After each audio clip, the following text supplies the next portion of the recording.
Right, it's episode 48. So they, like, everyone realizes that, like, Jerry's inside the, like, brain of the D-Reaper, essentially. The, like, spear that's controlling it. So, like, I'm trying to remember exactly where this goes. Okay, I think first it's, like, we learn about what's happening with the digital world. And yeah, it's not good. Yeah. Almost half of it has been erased. Yeah, 47% is not a great number. And meanwhile, the D-Reaper's, like, actively taking over, like, communication ports and stuff, and they have to, like, find ways around it. But yeah, it's just so cool that it's, like, you know, like, the Wild Bunch, like, the original programmers and Hypnos and everyone are just sort of, like, you know, finally together on this to fight this common threat. It's, like, pretty much everyone except for the actual military. Also, it's kind of goofy that, like, so we had the moment earlier in the series where Yamaki took off his sunglasses, and it's like, oh, that means he's a good guy. But now Yamaki wears them near constantly. And then there are moments where he takes them off to give like a more gentle look, to be like, hey, look, I'm still a good guy. And it's like, this is weird. But yeah, so they, like, I think first off, it's like Beelzemon tries to, like, right, because Beelzemon's, like, tied up. Because he's, like, in the weird Jerry sphere. And, like, he breaks out of the restraints, and he's like, no, I'm gonna save Jerry one way or another. And, like, Jerry's like, oh, Beelzemon? Get rid of him. And the D-Reaper basically just throws him out. Yeah. So I think I've, like, realized more, like, why Beelzemon's redemption thing works for me. And it's like, he specifically says that, like, he's like, I know that what I've done is unforgivable, but I'm still gonna, like, fight to save her or whatever. Yeah. And it's like, Beelzemon's not looking for redemption, but he's still gonna do the right thing. Man, is you in, like, really your redemption arc at that point, I guess? I guess it is still, isn't it? And, well, like, it's up to Jerry, really. Yeah. Because she's the one who would have to forgive him. Yeah, because, like, Jerry forms this giant barrier around the core, and it's, like, forming eyes and stuff, and, you know, the core's specifically talking with Jerry's voice, and it's like, oh, you're the one who killed Leomon. And he's just, like, kind of defeated for a moment, but he's like, no, I'm gonna save Jerry no matter what, just, you know, for the sake of it. Also, the D-Reaper destroys Mako's gun, how dare it? Yeah. Like, he's fighting it, and it blows up his arm cannon, and you have a quick flashback to be like, oh, it's this kid's toy gun. And he's like, no, we cared about that toy gun, though. Beelzemon's just like, alright, I'm gonna start punching. Yeah. Which is weird, because he has, like, claw attacks, doesn't he? Yeah, but I don't think they're, like, as effective, I guess, or whatever. Well, like, maybe I'm thinking wrong. Darkness Claw is Devimon's thing, isn't it? Oh, Beelzemon has it. Oh, yeah, he does have a claw attack. Darkness Claw, yeah. So Darkness Claw is an actual, like, skill. But instead, he's just punching at the barrier. So I assume it's, like, maybe Cutting Force isn't as effective as, like, Blunt Force. Maybe. The actual answer is they need Beelzemon to be desperate and to use Leomon's Fist of the Beast King. Yeah, which is just such a cool, like... Cause it's like, epic of, like, we established earlier, just super, super early on, that it's like, alright, yeah, you'd use attacks for other Digimon, but, like, yo, like, just because Guilmon can use, like, Mulgarumon's laser, that doesn't mean it's as strong. So it makes, like, complete sense that it'd work in the opposite direction as well. So he's like, alright, I'm just gonna use the strongest Fist of the Beast King that's ever existed. It's Fist of the Beast King, but scaled up to mega level. Yeah, Kazas need an attack that deals like hard-hitting physical force to like just break through this barrier and save Jerry. And like he does it, and it's awesome. Yeah. It's even kind of implied that maybe he didn't consciously use that skill, because he's like, he calls out in desperation. It's like, I need more power to break this thing, and then it just kind of happens. Man, yeah, like you could probably be like, oh well, maybe he could have used like Murkovmon's attack or whatever, like where the monkey's thing was. But it's like, nah, this works for the scene. This is more symbolic. Yeah. Because he does it, and like he's like, go help Jerry. It's this cool symbolic thing. But at the same time, Jerry's like starts backing away, like, oh my god, Leomon though. Yeah. What actually happens is Beelzemon's actually getting through to her, and she's actually like standing up and like, oh yeah, save me, get me out of here. And then like Beelzemon assumes the same pose that Leomon does for that attack, and then she's like, oh wait. Yeah. She she suddenly remembers Beelzemon killing Leomon, and then she's like, oh, and then she can't move. Yeah, it's a very bad reminder. It's like, oh yeah, you were trying to do the right thing, but like the damage you've done is like getting in the way, literally right now. Yeah. Also, kind of a nice like turnaround of like Beelzemon's thing, where he's like, I need more power, I need to be stronger, and he was like evil, and now he's like calling out for more power to do the right thing, and it gives him the power to break through that barrier. Just gives him the power of like his killed enemy. Yeah, whatever. But yeah. Also, Dual Mid-Share is a cool moment where like Gallantmon teams up to try and break the barrier and stuff. Yeah, they fired his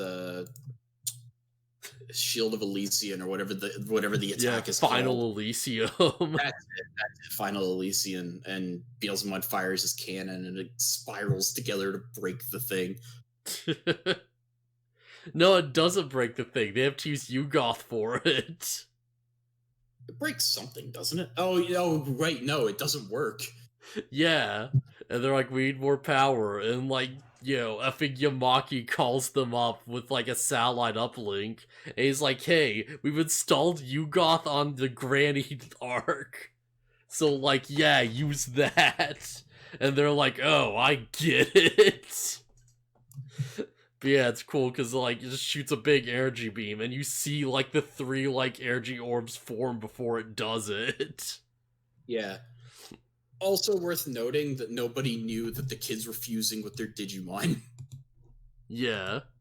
Like the D Reaper cuts to like satellite feed, or like cuts to images of the kids inside the Digimon somehow, and shows everybody that they're like fused with their partners. Yeah, which is a weird thing for it to do, but sure, why not? Yeah, suddenly everybody's like, oh, they're part of their Digimon, and then Yamaki's like, wait a minute, if they're digital, and then he beams communication to Gallantmon through a satellite. Yeah. Man, it's a good thing the D Reaper's effing like, satellite uplink worldwide transmission of them in their Digimon forms didn't pan down just a bit too far. And then everyone watching it on the TVs are like, oh, yikes. That's oh, weird. Yikes. Oh, no. No. But yeah. Also, yeah, I think like Susie finally gets to do a card slash. Yeah. Yeah, they're watching everything happen, and once again, Lotmon's like, I have to go help. Yeah. And instead of like, I don't know, asking to open a window or something, Lotmon blows the window open with its attack. Man, Lotmon's really been the MVP this episode. Yeah. Yeah, so Lotmon just kind of jumps out the window after being like, yeah, I gotta go do this. And then Susie gets her card swipe moment. Yeah.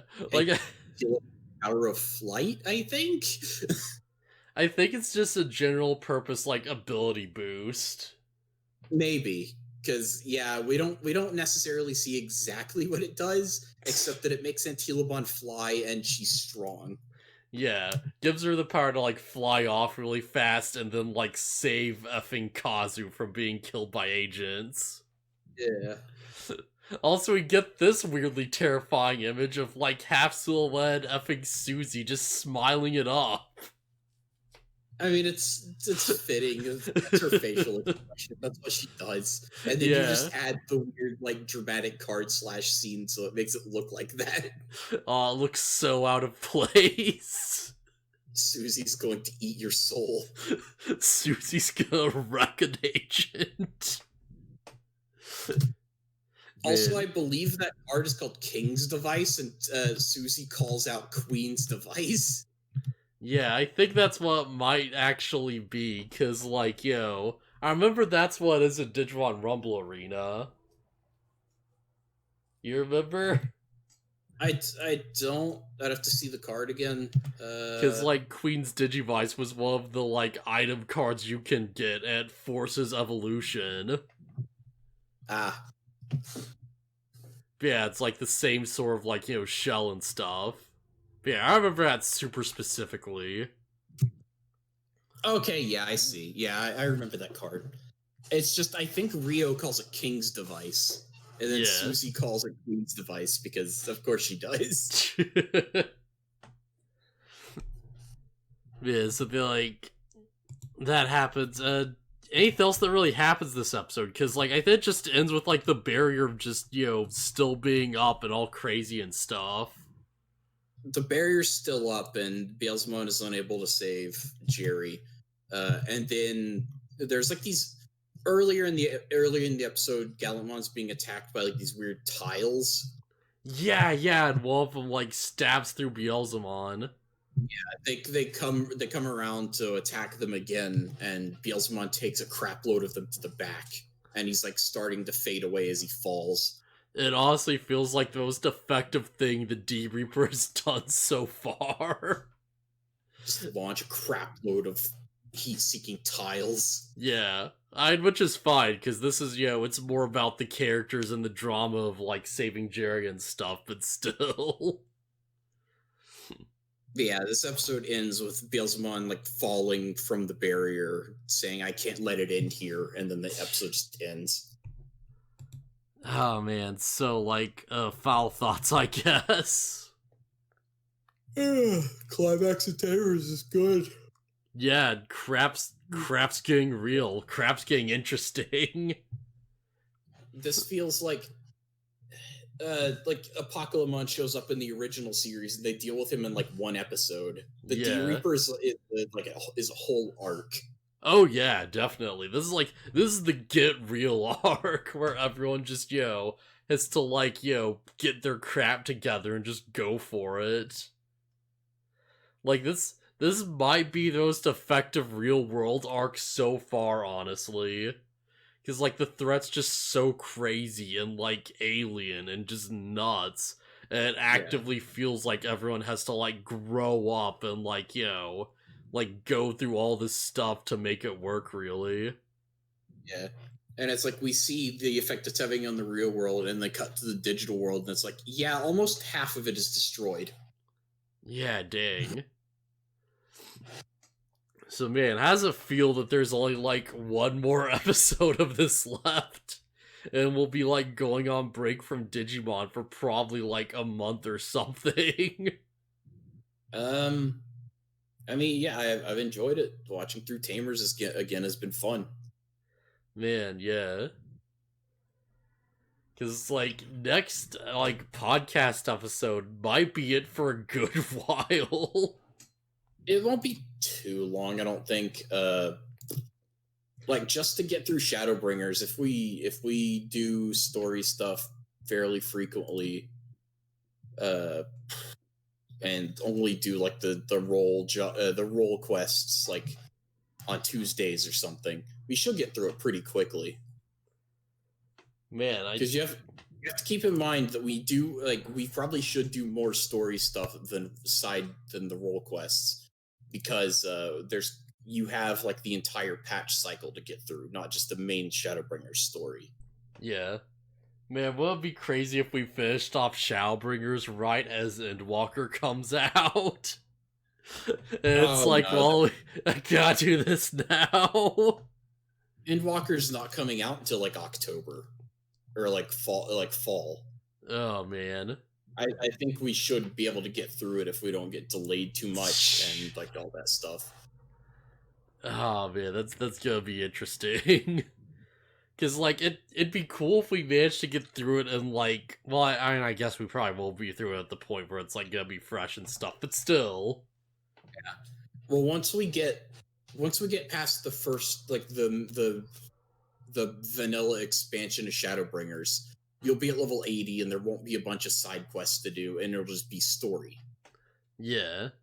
There are like some optional dungeons, and like if you wanted to do the EX trial fights, yeah, I did the EX fight of the final boss of Shadowbringers. Oh, that's hard. Man, it's gonna feel weird to actually be like on top of a big release for once.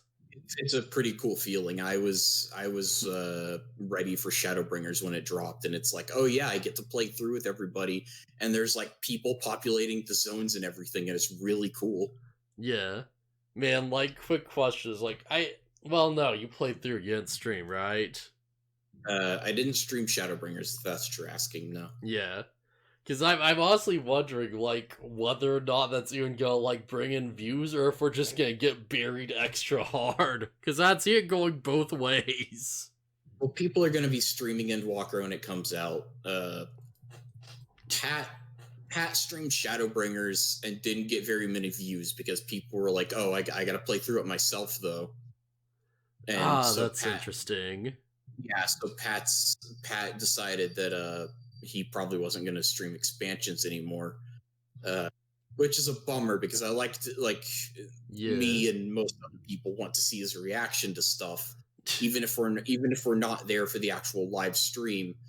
But I understand Pat's position where he wants, like, if he's gonna use that day to stream, he needs to get revenue from it. Yeah, it's literally his job at the point he's at. For us, it's not quite that much. I'm like, yeah, of course. Yeah, I understand why Pat wouldn't want to stream expansions if that's the turnout he's going to get. Yeah. For us, I don't know if it'll pull in any more. I don't know if it'll pull in any more views than we normally get. Like I said, I'm going to be playing through Endwalker at my own pace because I'm not streaming it. Yeah, I feel like it's probably not gonna pull in any less views. Yeah. Anything else we should like end with or whatever? I don't think so. I am excited to be done with this, and then a little less excited to start on Frontier, but who knows? Maybe the sub's better. Any like final thoughts on the episodes or anything? They're good.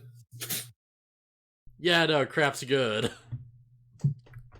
Alright, I guess I'll see you guys are out. Yep, later. Later.